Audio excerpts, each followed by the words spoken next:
안녕하십니까, 박사오입니다. 블라디미르 푸틴 러시아 대통령의 방중 일정은 굉장한 강행군이었습니다. 전 세계가 그의 강철 같은 체력에 놀랐습니다. 이틀 동안 베이징과 하얼빈을 방문했는데 잠자는 시간까지 아꼈습니다. 71세 푸틴의 일정은 철인의 코스였습니다.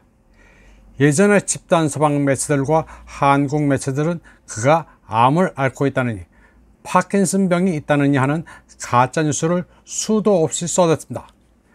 그런 거짓말을 하던 사람들은 계속해서 거짓을 이어가기 마련입니다. 특히 일부 한국 매체들은 도대체 무슨 억하심정이 있는지 알 수가 없습니다.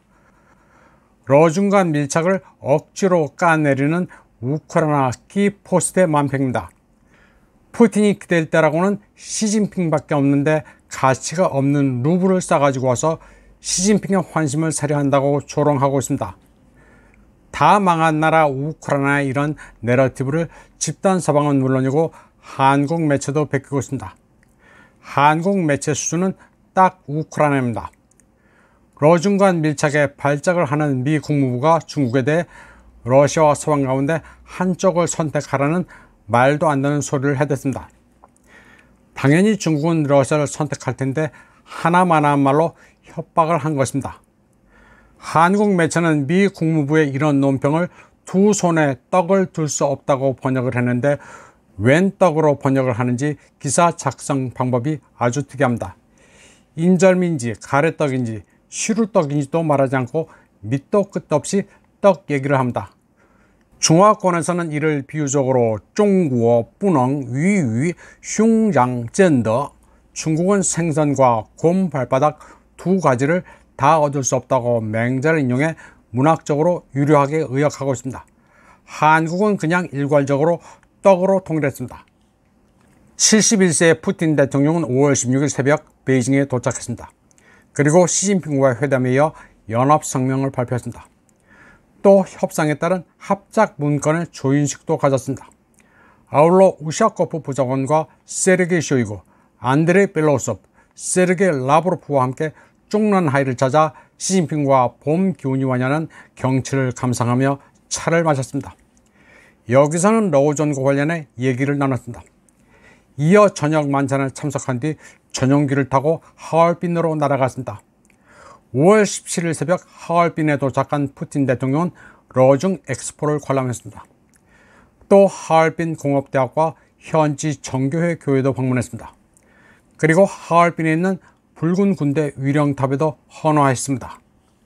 푸틴 대통령은 중국 부주석 한정이 수행하는 가운데 러시아 중국 엑스포도 둘러보면서 전기차 등 다양한 상품에 관심을 나타냈습니다. 이 자리에서 푸틴 대통령은 미국 당국이 중국산 전기차 성능이 향상됐기 때문에 관세를 부과했다고 말했습니다. 그는 그러한 미국의 접근 방식을 불공정 경쟁이라고 말했습니다. 푸틴 대통령은 어느 나라든지 제조업이 강해지면 미국은 늘 그런 식으로 억압을 한다고 설명했습니다. 그리고 러시아 극동 지역에 투자하는 중국 사업가들을 지원할 준비가 되어 있다고 밝혔습니다. 극동 지역을 중국인들에게 대폭 개방하겠다고 말했습니다. 또 하얼빈 공업대학을 방문했습니다. 여기에서는 이 학교가 개발한 로봇과 악수도 했습니다.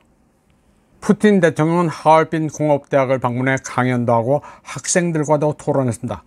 하얼빈 공업대학은 국방 7자라고 해서 항공, 우주, 소재 등 국방 기술에 특화된 7개 대학 가운데 하나입니다. 미국은 그런 이유로 하얼빈 공업대학을 제재 대상으로 오래전부터 지목했습니다. 그런데 상식적으로 그런 이유로 제재 대상에 올린다는 것 자체가 코미디입니다.